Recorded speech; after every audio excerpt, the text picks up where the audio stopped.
Ambassador Mina stood in the center of the massive council chamber, her hands trembling slightly as she watched the holographic votes appear one by one above each delegation.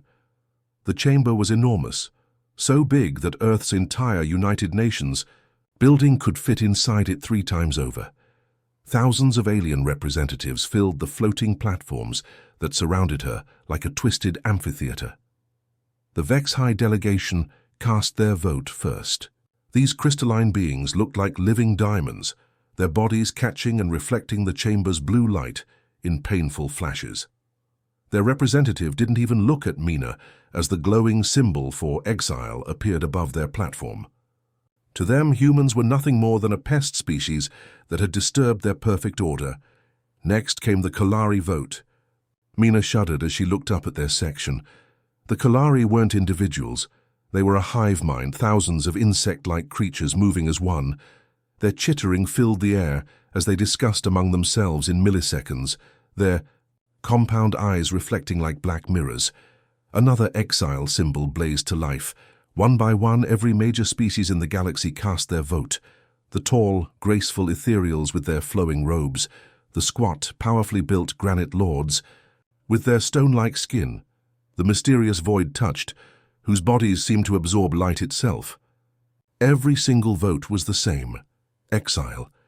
Mina's throat felt dry as she watched humanity's fate being decided by creatures who had never even visited Earth. Most of these species had only heard stories about humans, stories that painted them as chaotic, unpredictable, and dangerous to the galaxy's carefully maintained peace. The whole thing had started with what the Council called the Terror Incident. 3 months ago, a human exploration ship had discovered an ancient alien artifact on a dead world. When they brought it back to study, it had somehow activated and sent out a signal that disrupted communications across 3 star systems. It was an accident. Nobody got hurt, and the humans had immediately shut down the artifact and reported everything to the authorities. But the galaxy's elder species saw it differently. To them, this was proof that humans were too reckless, too curious, too willing to poke at things they didn't understand. They said humanity was a chaotic element that threatened the stability their civilizations had enjoyed for thousands of years. "The vote is unanimous," announced the council speaker, a floating orb of pure energy that served as the session's moderator. Its voice echoed through the chamber without warmth or emotion. "By the ancient laws of galactic order, the species, known as humanity, is hereby sentenced to permanent exile from all inhabited systems." Mina felt her knees go weak. She had hoped, even until the last moment, that someone would speak up for humanity, that someone would remember all the good things humans had done, the medical aid they'd provided to plague-stricken colonies, the engineering help they'd given to struggling worlds, the art and music they'd shared freely with anyone who wanted it. But none of that mattered now. "All human colonies must be evacuated within 100 galactic cycles," the speaker continued. "All human vessels must return to your origin system. Your star charts are being updated to remove Earth's coordinates from all databases. Any human found outside the Sol system after the deadline will be considered a hostile intruder." The worst part wasn't even the exile itself. It was how casual it all seemed. To these ancient species, erasing humanity from the galaxy was just another administrative task, like updating a filing system or scheduling a maintenance check. Mina watched as technicians began the process of wiping Earth's location from every database in known space. Within hours, it would be as if humanity had never existed beyond their tiny corner of the galaxy. No trade routes would lead to Earth. No diplomatic channels would remain open.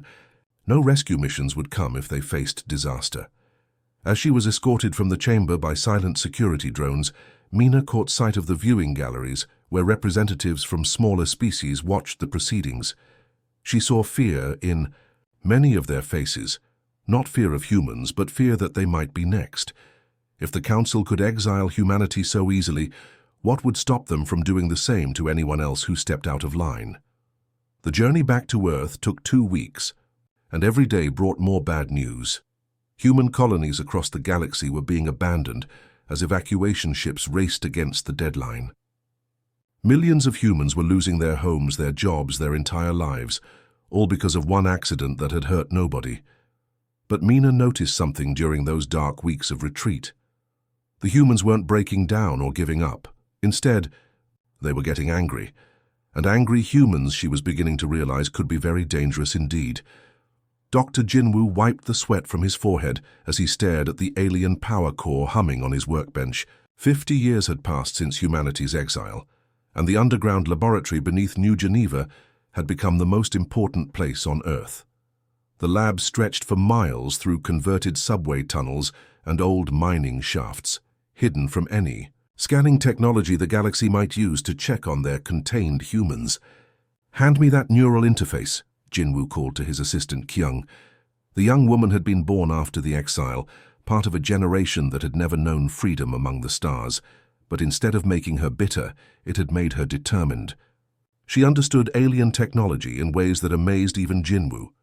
The power core was Kalari design, one of hundreds of pieces of alien tech that humans had quietly salvaged over the decades. When the galaxy's species had forced humanity to evacuate their colonies, they hadn't bothered to check every single piece of equipment left behind. Broken ships, damaged machinery, even simple tools. If it looked worthless, they ignored it. But humans had a talent for fixing broken things. "Doctor, the quantum resonance is stabilizing," Kyung reported, her eyes glued to the readouts. "We're actually getting better efficiency than the original Kalari specs." Jinwoo smiled. This was happening more and more often. When humans reverse-engineered alien technology, they didn't just copy it, they improved it. The galaxy's species had become so specialized, so locked into their traditional ways of thinking, that they couldn't see new possibilities in their own inventions. The Vexhai, for example, built everything out of their crystal technology. It was beautiful and efficient, but they never thought to combine it with other materials. When humans mixed Vexhai crystals with earth metals, they created alloys that were stronger than anything either species had made alone. Meanwhile, 3,000 miles above them, Sora was preparing for another scouting mission. The woman had spent the last 20 years of her life in the pilot seat of heavily modified ships, mapping the dark spaces between star systems that the galaxy's major powers had never bothered to explore. Running final checks on the Shadow Walker, she reported to Earth Command through encrypted channels. Her ship didn't look like much, a patchwork of human engineering and salvaged alien parts that most species would consider junk. But it could slip through space undetected, and more importantly, it could survive in places that would kill crews from other species. Sora's latest mission was to explore a region the galaxy called the Dead Zone, an area where several stars had gone dark. Centuries ago, the major species avoided it, claiming it was haunted or cursed, but human scientists suspected something more interesting was hiding there. "Launch when ready," came the reply from Dr. Hayon, who coordinated all of humanity's secret operations, from a bunker in the Swiss Alps. "Remember, if you run into any alien patrols, I was never there," Sora finished with a grin. She'd perfected the art of avoiding detection over the years. Human ships were smaller and more maneuverable than the massive vessels preferred by galactic powers. They could hide in asteroid fields, behind planetary rings, or in the shadow of dead moons. As her ship slipped away from Earth's gravity well, Sora thought about what they'd learned during these 50 years of isolation. The galaxy's species weren't just different from humans, they were limited in ways that humanity wasn't. The Kalari hive mind was incredibly efficient, but they couldn't think outside their collective programming. The Vexhai were masters of energy manipulation, but they'd never learned to work with organic materials. The ethereals had advanced beyond physical form, but they'd lost the ability to understand species that still needed bodies. Every galactic species had chosen a path of specialization thousands of years ago and stuck to it. They'd become perfect at one thing, but they'd forgotten how to adapt, how to change, how to grow. Humans were different. Humanity's greatest strength wasn't their technology or their military might. It was their ability to become whatever they needed to become. Put a human in a crystal city, and they'd learn to work with light and energy. Drop them on a hive world, and they'd figure out collective thinking. Send them to an ocean planet, and they'd develop gills. Back in his laboratory, Jinwoo was discovering exactly why this was possible. Human brains were different from other species, more flexible, more willing to rewire themselves when faced with new challenges. While other species' neural pathways had crystallized into rigid patterns over millennia, human minds stayed fluid. "We're not just surviving this exile," he told Kyung as they watched their hybrid technology come online. "We're evolving. Every day we're becoming something the galaxy has never seen before." And in the dark spaces between stars, Sora was finding proof that humanity wasn't alone in being cast aside. There were others out there, species that the galaxy had forgotten or abandoned.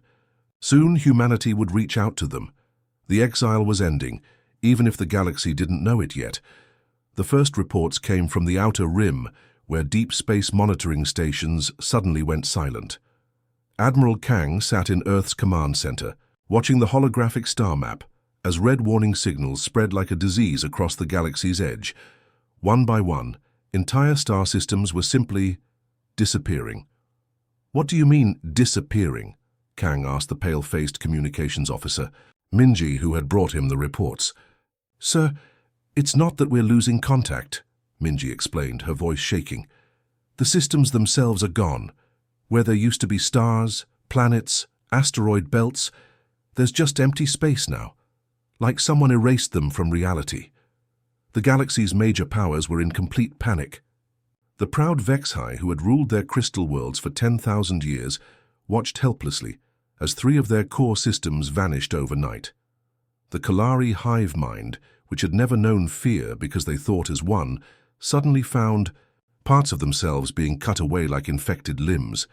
But the worst part wasn't the destruction itself, it was what came after.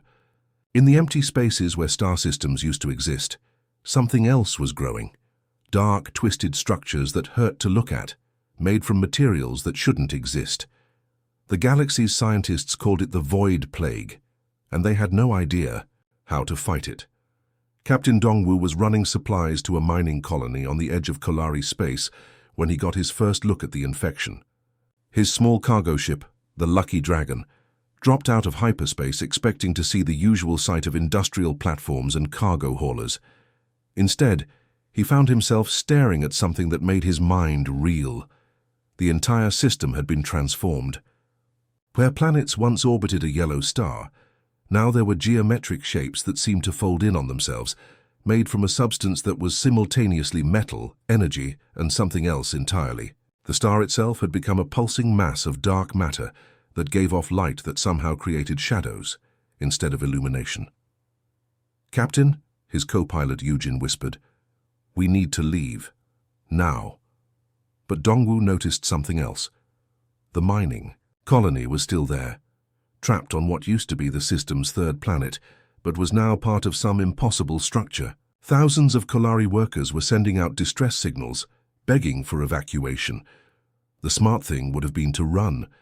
Every other ship in the area had already fled. The Kalari government had written off the system as a total loss. But Dongwu looked at those distress signals and made a very human decision. "Plot a course to that station," he ordered. "We're getting them out." Yujin stared at him. "Sir, that's suicide. We don't know what that stuff will do to our ship." "Then we'll find out," Dongwu replied grimly. What they discovered changed everything. The Void Plague didn't affect human technology the same way it affected alien systems. Where Kalari ships would be instantly absorbed and transformed, human vessels seemed to slip through the infected areas, like they were made of different rules entirely. It wasn't that humans were immune. The plague was dangerous to them too. But human ships, with their cobbled-together mix of technologies from dozens of different species, somehow confused the infection. The plague couldn't figure out what they were supposed to become. Back on Earth, Admiral Kang was putting together a picture that terrified him. As the galaxy's major powers retreated to their fortress worlds and abandoned the frontier colonies, only human ships were still moving through space. Every supply run, every evacuation mission, every desperate attempt to maintain communication between isolated worlds, it was all being handled by humans. "Sir," reported Lieutenant Borum from the communications station, "we're getting requests from everywhere. The Ethereals want us to evacuate their research station in the Proxima sector.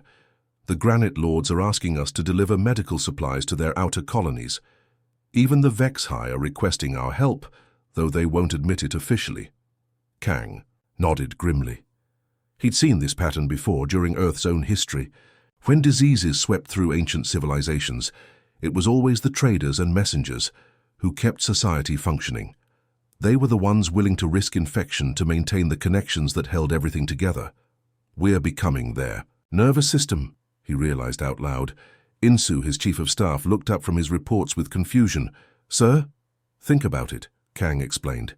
Every major species has retreated to their core worlds. They've cut themselves off from each other, from their colonies, from everything outside their immediate control. But we're still out there carrying messages, moving supplies, connecting the parts they've abandoned. It was ironic, Kang thought.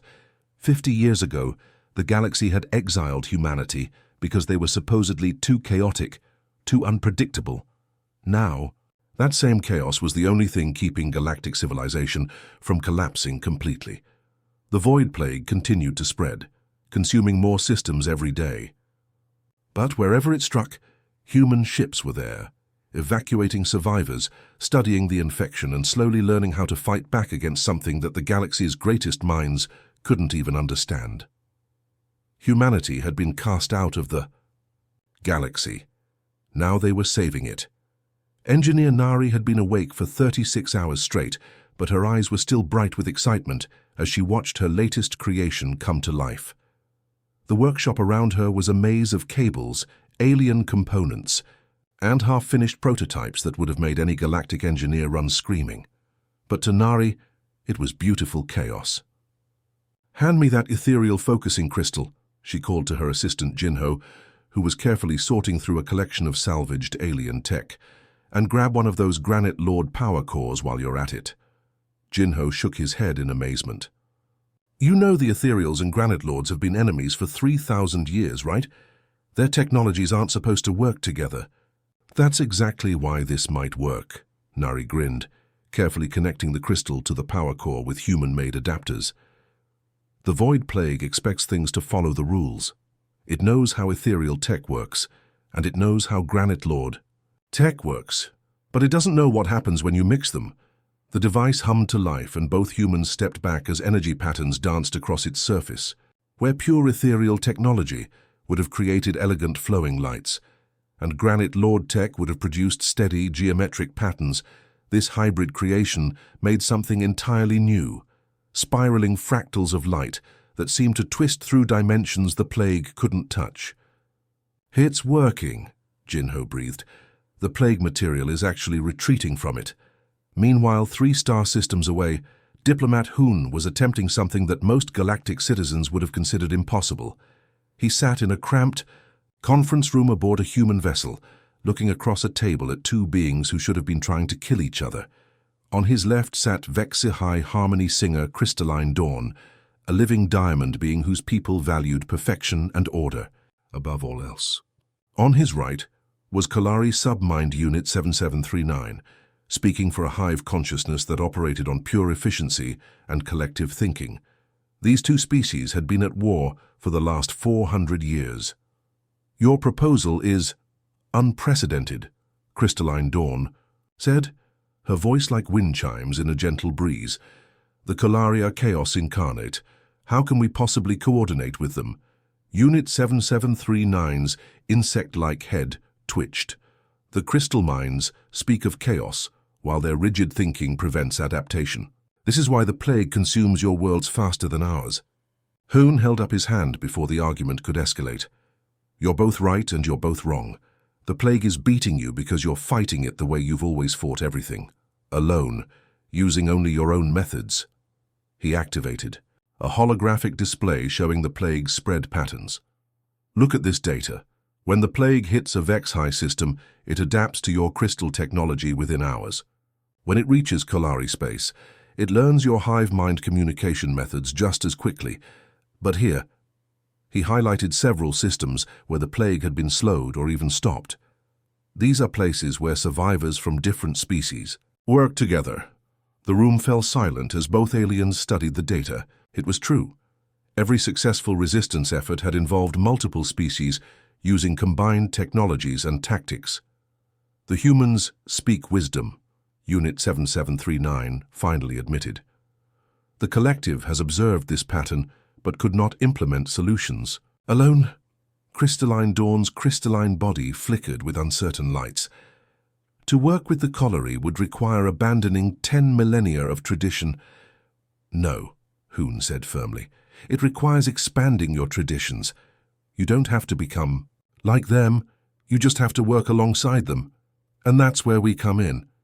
This was happening all across the galaxy. Human diplomats, traders, and engineers were becoming the glue that held desperate alliances together. When ancient enemies couldn't talk to each other directly, they talked through humans. When incompatible, technologies needed to be combined. Human engineers found ways to make them work. Captain Seojun coordinated supply runs between species that had never traded before. Dr. Isul treated wounded aliens using medical techniques that combined the best practices from a dozen different worlds. Commander Taehyun led mixed species, fleets against plague outbreaks, with Vex-High ships providing shields, while Kolari vessels handled tactical coordination and human crews kept everyone working together. The galaxy's communication networks had been shattered by the plague, but humans rebuilt them using a patchwork of different alien technologies. When ethereal quantum communications failed, they switched to Granite Lord laser arrays. When those were compromised, they used Kolari bio-neural networks. The new system was messy, inefficient by galactic standards, and absolutely impossible to shut down completely. We've become the backbone of galactic defense, Admiral Kang observed during a strategy meeting in Earth's command center. Not because we conquered anyone, but because we're the only ones who can talk to everyone. His aide Minjae nodded, looking at reports from across the galaxy. Sir, we have 17 species now contributing resources to the Joint Defense Initiative. The Ethereals are sharing their dimensional manipulation technology. The Granite Lords are providing heavy manufacturing. Even the Void Touched are offering their stealth capabilities. It was unprecedented in galactic history. Species that had maintained isolationist policies for thousands of years were suddenly working together, sharing their most guarded secrets, all coordinated through human intermediaries who somehow understood how to make it all function. The irony wasn't lost on anyone. 50 years ago, the galaxy had exiled humanity for being too chaotic. Now that same chaos was the only thing organizing their defense against extinction. The last Void Plague stronghold collapsed in a spectacular display of twisted space-time folding in on itself. Across the galaxy, beings of 100 different species watched their screens as the infection that had threatened to consume everything finally died.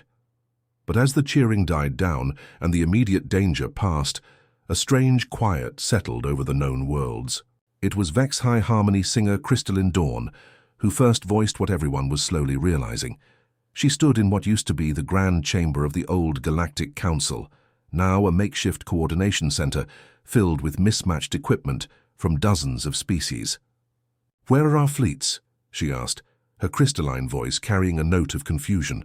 The question hung in the air like a physical thing. During the crisis, nobody had paid attention to the small details. They'd been too busy fighting for survival. But now, as species tried to return to their old ways of doing things, they discovered something unsettling. Their ships were gone, not destroyed, reassigned. The Kolari heavy cruisers that had once patrolled their border worlds were now part of the integrated defense network, with mixed crews of humans and other species. The ethereal exploration vessels had been converted to mobile research stations, studying plague remnants under human supervision.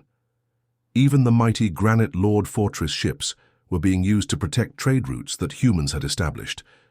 Admiral Kang walked through the corridors of the orbital station that had become the new center of galactic coordination.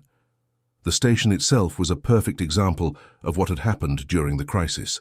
It was built from the hull of a destroyed Vex-High crystal ship powered by Granite Lord reactors, managed by Kolari biocomputers and held together by human engineering. "Sir," his aide Woojin reported, "we're getting requests from everywhere.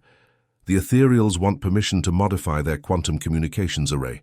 The Kolari are asking for approval to change their patrol routes. The Granite Lords need authorization." To access the materials depot at Station 7.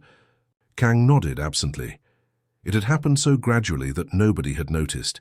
When the plague struck, everyone had turned to humans for coordination. When critical systems failed, they'd asked humans to fix them. When ancient enemies needed to work together, they'd used human mediators. And somehow during all of this, the humans had become the ones making the decisions. The galaxy's species still controlled their homeworlds, still maintained their governments and cultures. But everything else, the trade routes, the communication, networks, the defense systems, the diplomatic channels, it all ran through human hands now. Engineer Nari was explaining this to a group of confused alien officials in one of the station's conference rooms. "You have to understand, we never planned this," she said, gesturing to the holographic display showing galactic infrastructure. "During the crisis, you all came to us because we were the only ones who could make your technologies work together.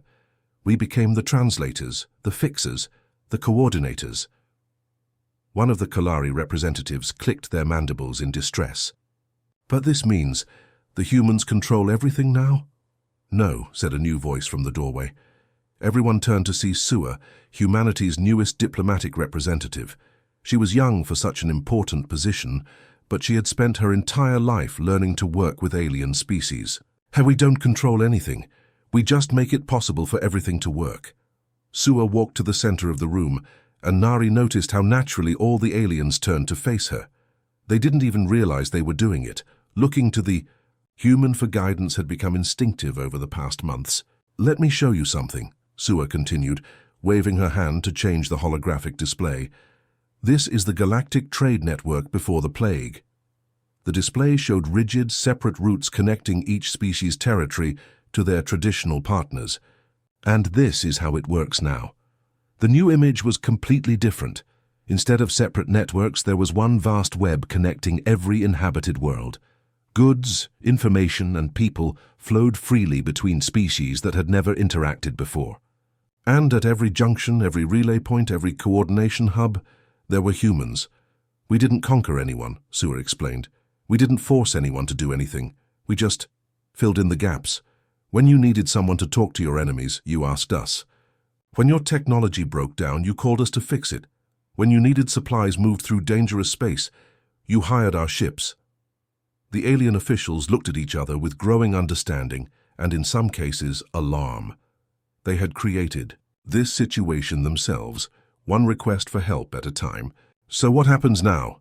asked the ethereal representative, his energy form flickering with uncertainty. Sua smiled. "Now we figure out how to make this work for everyone. The old way of doing things, isolated species, rigid hierarchies, ancient grudges, that's what made you vulnerable to the plague in the first place. But this new way where everyone works together," she gestured to the thriving network shown in the hologram, "this is stronger, more flexible, more adaptable to whatever comes next." The truth was sinking in across the galaxy. Humanity had become the Empire not through conquest, but through competence. They were the species everyone turned to when things needed doing. And slowly, without anyone realizing it, that had made them indispensable. The age of isolated galactic powers was over. The age of humanity had begun.